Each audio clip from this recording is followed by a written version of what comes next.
Hey everyone, this is Scott from My Overland Rig, and today we're going to be bolting these onto the Honda Element.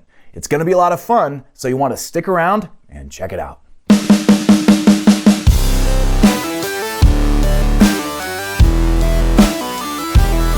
Alright, so we're going to have a fun day today.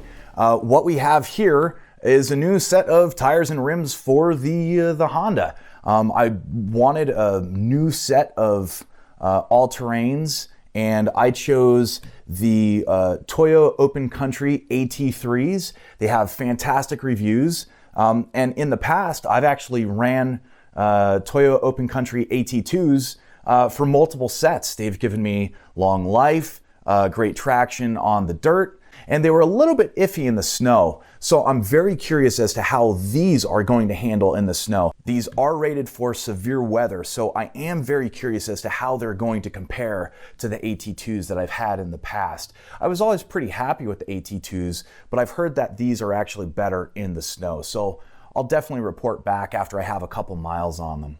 The tire size that I chose here is 225/70/16. It's going to give me a little bit more sidewall. That way I can air down a little bit more if I ever get on loose terrain, and I'm really looking forward to having that benefit also. I really love how they changed the tread design on the AT3s. It's slightly different than what the AT2s were, and especially with these aggressive tread blocks on the sidewall, at the upper sidewall here, it's really going to have sort of that biting characteristic if you ever get, into terrain where the sidewall is kind of engaged. I'm really looking forward to seeing how these handle. Let's talk for a moment about the wheels that I chose here. These wheels are made by Black Rhino, and the model name is Rumble. They are a 16-inch rim by 7-inch width, and I love this bronze color. I think it's going to contrast nicely with the black paint job of the Element, and I'm really curious as to how much more aggressive the stance is going to be of the Element once I get these on, just because of the offset that these wheels have. It's not too far out of spec from stock, but you know what? It might just make them poke out a little bit from the wheel wells, just enough to make it look a little bit more stout. I love the color, I love the simplicity of the design of this wheel, and I'm really looking forward to getting these on there. I'll leave links in the description to everything that I used in this video, including the tires and the rims. And if you use those links, it certainly does help me out and help the channel. That way I could bring you more content. Please tell your friends, share, subscribe, hit the little bell icon. That way you get notified whenever I upload new videos to the channel. Well, I can't wait to get out to the driveway to bolt these up to the Honda. Are you ready? Let's go. A few moments later. And one of the first things that I'm actually going to do is just peel these stickers off that come from the factory. Those things annoy me so much, especially when I see people running down the road with them. You know what? Don't be that guy. Just take the stickers off. Okay, so one thing that you want to make sure that you are taking care of business on the back side of the rim before you actually mount it up to the car is that you have to have hub-centric rings. These hub-centric rings, what they do is they allow you to fit a bore size that is different than what is stock on the hubs on the vehicle. So these particular hub-centric rings help you center it up on that hub. If you don't use these, you'll have massive vibrations. You could possibly ruin the studs. You could possibly ruin the wheel, or both, or a combination. You can really kind of mess things up if you don't use these hub-centric rings. So these in particular, the bore on this wheel is 76.1 millimeter, and the hub on the Honda is 64.1. So this has an outside diameter of 76, and the inside diameter is 64.1, so it can fit on the Honda. So these just kind of fit on the inside of the bore right there on the back side of the rim, and there's a bevel on this ring that you must have facing the hub on the vehicle. That's the orientation for it. One side is completely flat, the other side has a bevel on it. The bevel side should be facing out towards the car. So I'm gonna put the rest of these rings on all the rims. I'm gonna use this hydraulic jack here, and I'll show you the jack point in a second. But first things first, want to make sure that the emergency brake is on. We want to make sure that we're chocking our wheels. And it is in gear. It's in first gear. And just to kind of show you, let's see if we can show you the jack point. So this jack point right here is what I'm going to be using. And I'm just going to use the hydraulic jack underneath there. So before I even start to jack the car up, I'm going to break the lug nuts loose while the tire is still on the ground. It's important you do that. You don't want to try to twist anything while it's up in the air. So you break them free on the ground, then you jack the car up, then you take the lug nuts off the rest of the way. I'm going to use a breaker bar just to make my life a little bit easier. This is a 19 mil socket to fit those nuts.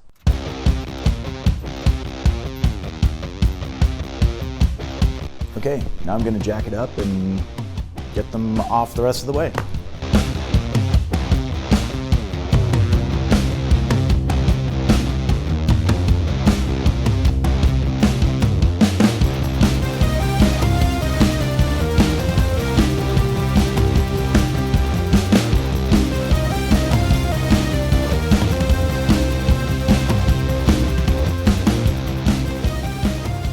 You might have noticed that I put the wheel that I took off underneath the frame just because we're not going to be here long. I didn't want to break out any jack stands, but in case that hydraulic jack would actually kind of fail, got a little added security there.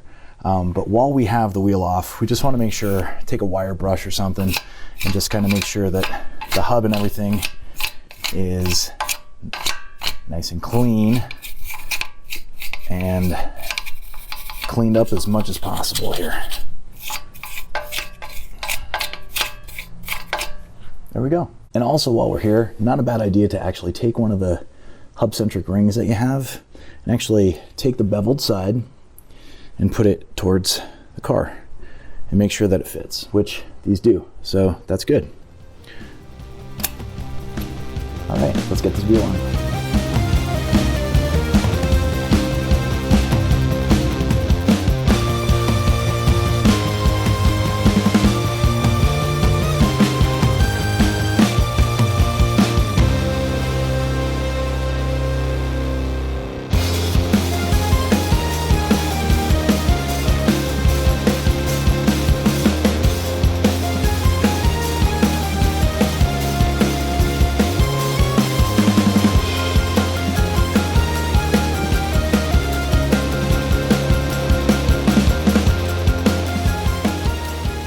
So now that I have all of the lug nuts on finger tight, I'm not really drawing it down clearly because it's finger tight, but there's one thing that I want to make sure is that the ring on the inside, everything is nicely seated around there because I don't want to make sure anything kind of went in cockeyed or anything like that. It definitely is seated flush and you could check all the way around. Some of it you might have to do by feel, but feels like we're all drawn up in there. We have clearance with the brake caliper and the brake rotor. We're good there. It sits a little bit proud of the wheel well and it looks so good. So I'm not going to bore you with doing the rest of the vehicle right now. So I'll just kind of maybe grab some video footage here and there and just kind of sprinkle it in. But yeah, I'm going to keep on going with this. Last thing that you'd have to do is sort of get these snug. We're gonna, actually I'll show you that. We're gonna get these a little bit snug and then we're gonna drop it down on the ground. And because this is, and you tighten these up in a star pattern, that way it cinches it down. You go opposite, right? That's what you do. We're just there, I go here, right? I go here, I go over here, make sure everything is just kind of like so. We're not going crazy with it. We just want it snug. We want to make sure it's seated and flat.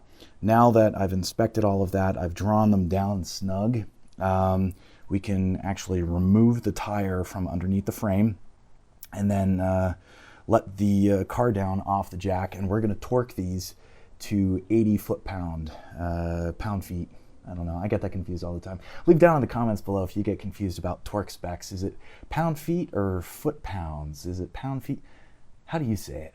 Because I say it foot-pounds.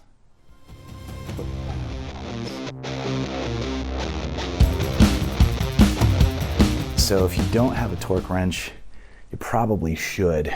This is just a Tecton. I actually got the idea from Chris Fix on YouTube. He has some great videos, so shout out to him. But anyway, this is just a Tecton torque wrench, and I'm gonna set this up to 80 and put my socket on. That would help, right? There we go.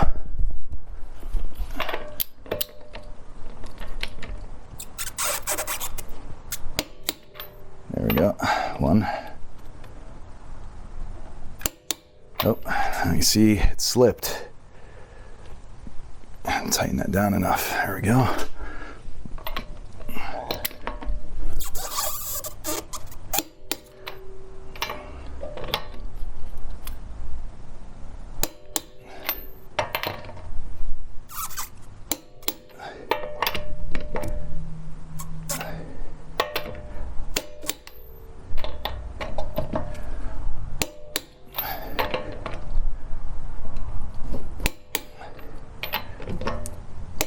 That'll do it. Torque down to 80. All right, I'm gonna do the other tires now. Oh man, I can't wait to get this done. Let me know down in the comments what you think about it so far. I think that looks dope. That looks so good.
I did actually, off camera, turn the car on and go pin to pin on the steering wheel, and I am going to have a little bit of rubbing.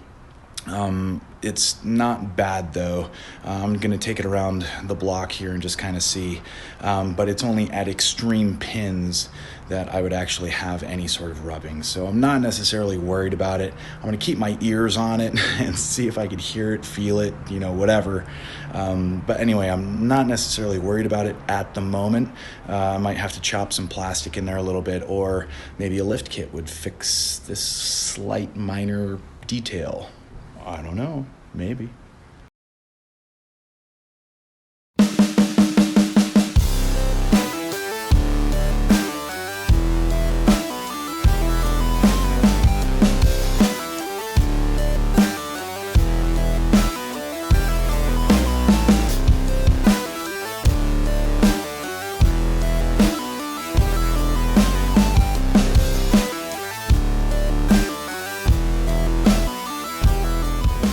So I gotta say, these things handle really good. They're smooth rolling on the road.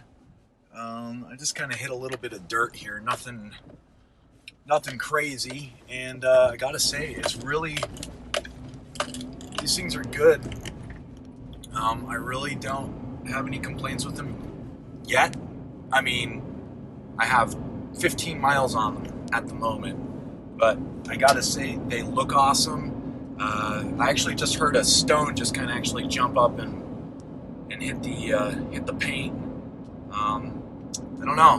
Maybe I'll have to toss some larger rally style mud flaps on this thing now. I don't know. Let me know down in the comments what you think about that. I think that'd be pretty dope. They roll smooth. I'm probably going to be watching my gas gauge just drop. We all know that the motor for the Honda Element is very underpowered for what this vehicle is, and I don't know how much changing that is really going to happen. You could probably just get the motor to breathe a little bit better with an intake and an exhaust, but for what it's worth, they roll nice and smooth. I honestly don't hear any more noise than I normally would, to be perfectly honest. But then again, that's not necessarily something that I guess bothers me. I know a lot of people are kind of sensitive to road noise from tires. I've had all-terrains. I've had high-performance stuff where the tread indicators, you know, buzzing down the road and stuff. I'm not necessarily bothered by it. Just as long as the tire does what it needs to do, whether that's snow or rain or ice or anything like that, it really comes down to that performance thing for me. So anyway, these I don't know, so far thumbs up. Well guys, I hope that this helped you in some way, shape, or form. It's pretty simple and straightforward, but anyway, tell me what you think down in the comments. If you like the wheels, if you hate the wheels, if you, I don't know, whatever. I think it totally transformed the look of the vehicle. Anyway, let me know down in the comments. Ask some questions. Head out to myoverlandrig.com. Pick up a t-shirt. Help support the channel. Hit subscribe. Share this video with your friends. Head out to Instagram at myoverlandrig. Thanks for watching this video. I certainly appreciate it. And I hope to see you next time.